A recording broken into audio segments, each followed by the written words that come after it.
Amazon जल रहा है। रोजाना 2000 हेक्टेयर से ज्यादा के वर्षावन अवैध तरीके से तबाह किए जा रहे हैं। इतना इलाका न्यूयॉर्क के सेंट्रल पार्क से 6 गुना बड़ा है। सिर्फ गांव के आसपास ही जंगल बचा है, उसके आगे सब बर्बाद हो चुका है। माफिया जैसे कारोबार लोगों को उन जंगलों से खदेड़ रहे हैं जिनमें वो रहते हैं। कानून व्यवस्था पर जंगल राज हावी हो गया है।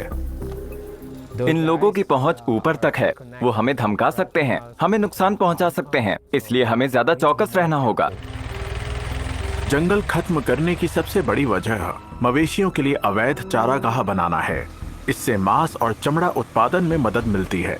ये उत्पाद संदिग्ध सप्लाई चेन के जरिए दुनिया भर के बाजारों में पहुंचते हैं। हमने ब्राजील के वर्षावनों के अंदरूनी इलाकों से लेकर जर्मनी तक इन अवैध सामानों का पीछा किया। हमने नेताओं और उद्योग से जुड़े लोगों से बात की। हम पर्यावरण कार्यकर्ताओं, पत्रकारों और अमेज़न में संदिग्ध कारोबारियों से मिले। हमें इस सवाल का जवाब ढूंढने में बार बार मुश्किलें आईं कि अमेज़न में जंगलों की अवैध कटाई से बनने वाले उत्पाद क्या जर्मनी की लग्जरी कारों में लगाए जाते हैं।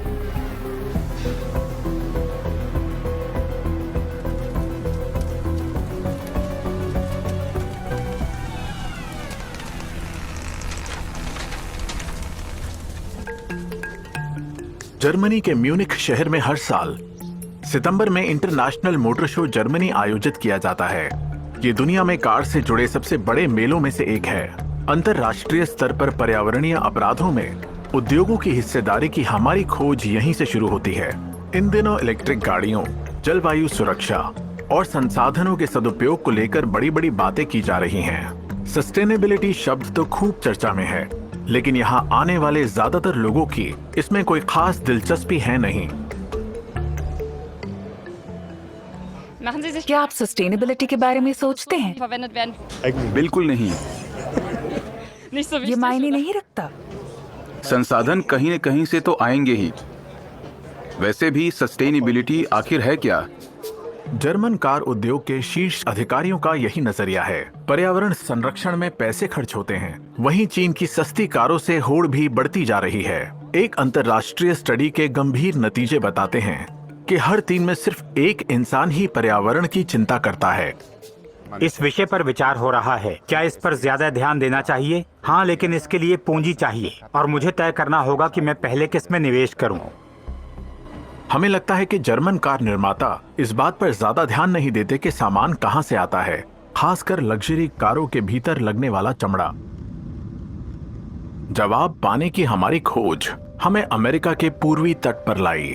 हम अलेक्जेंडर फॉन बिस्मार्क से मिलने वाले हैं। वो जंगलों की अवैध कटाई के खिलाफ संघर्ष करने वाले अहम व्यक्ति हैं।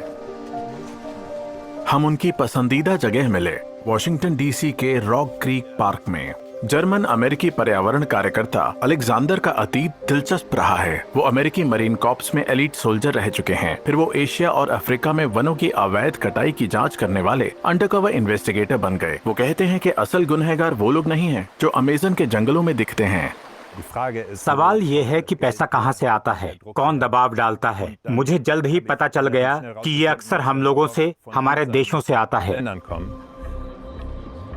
आज अलेक्जेंडर फॉन बिस्मार्क जलवायु और पर्यावरण संबंधी अपराधों की जांच करने वाले अंतर्राष्ट्रीय संगठन एनवायरमेंटल इन्वेस्टिगेशन एजेंसी के डायरेक्टर हैं। नई और उम्दा टेक्नोलॉजी की मदद से वो और उनकी टीम पर्यावरणीय अपराधों की परतें खोलते हैं।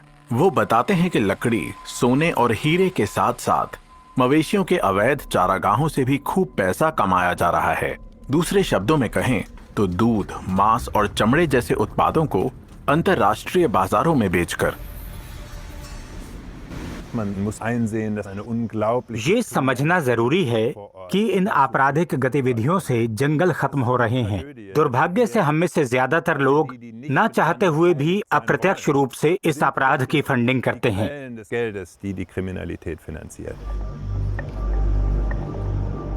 ये बहुत बड़ा बाजार है। ब्राजील हर साल गायों की करीब 5 लाख टन चमड़ी निर्यात करता है।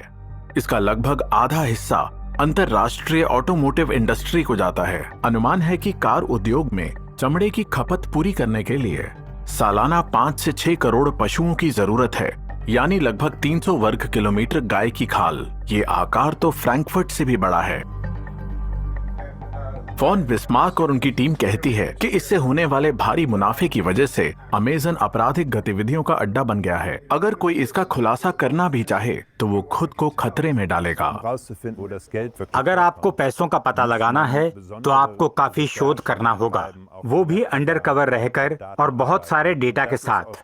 हम इन गतिविधियों का पता लगाने के लिए नई तकनीकें और अन्य तरीके अपनाते हैं। बदकिस्मती से ये रिसर्च काफी खतरनाक है, खासकर स्थानीय लोगों के लिए जो जंगलों को बचाना चाहते हैं। जमीनी स्तर पर संघर्ष मूल निवासी कर रहे हैं जो जंगल और अपना भविष्य बचाना चाहते हैं। खतरों के बावजूद हम अपनी यात्रा जारी रखते हैं। इस बार हम समस्या की जड़ ब्राजील जा रहे हैं। वहीं वॉशिंगटन में फॉन बिस्मार्क और उनकी टीम अपनी रिसर्च जारी रखेगी और सुविधा अनुसार हमारी मदद करेगी। साओ पाउलो दक्षिणी अमेरिका की आर्थिक राजधानी है। हमारी पत्रकार इजाबेल हरारी से मुलाकात तय हुई है। वो पत्रकारों, समाज विज्ञानियों और शिक्षाविदों के संगठन रिपोर्टर ब्राजील के लिए काम करती हैं। हाल ही में उन्होंने वर्षा वनों पर अपना शोध शुरू किया है। जब मैं अमेज़न के विनाश और सप्लाई चेन को लेकर रिपोर्टर ब्राजील की जांच की बात करती हूं, तब सतर्क रहना सबसे जरूरी है। हम बहुत सारे पैसों और इसमें शामिल लोगों के बारे में बात कर रहे हैं। फिलहाल इजाबेल खोजी पत्रकार डॉम फिलिप्स की हत्या पर फिल्म बना रही टीम के साथ काम कर रही हैं। फिलिप्स अमेज़न में हो रहे पर्यावरणीय अपराधों का खुलासा करना चाहते थे। साल 2022 में जंगल में एक नाव पर उनकी गोली मारकर हत्या कर दी गई। फिलिप्स अपनी सुरक्षा को लेकर सजग थे, वो लापरवाह नहीं थे। जब आप अमेज़न की रिपोर्टिंग करते हैं, खासकर वनों की अवैध कटाई और अवैध खनन की, तब वहां जाना बहुत खतरनाक है। आप क्या सलाह देंगी कि हमें किन चीजों को लेकर सतर्क रहना चाहिए? हाँ, वहाँ कोई ना कोई आप पर हमेशा नजर रखेगा, तो उनसे सतर्क रहिएगा। इजाबेल ने हमें वहां के अपने स्थानीय सहकर्मी का नंबर दिया जो उस क्षेत्र को अच्छी तरह जानते हैं। अब हम अमेज़न जा रहे हैं। इसका वर्षावन का इलाका क्षेत्रफल में यूरोपीय संघ से 1.25 गुना है। स्थानीय राजधानी मरबा के एयरपोर्ट पर हम इजाबेल के सहकर्मी ह्यूरी से मिलते हैं।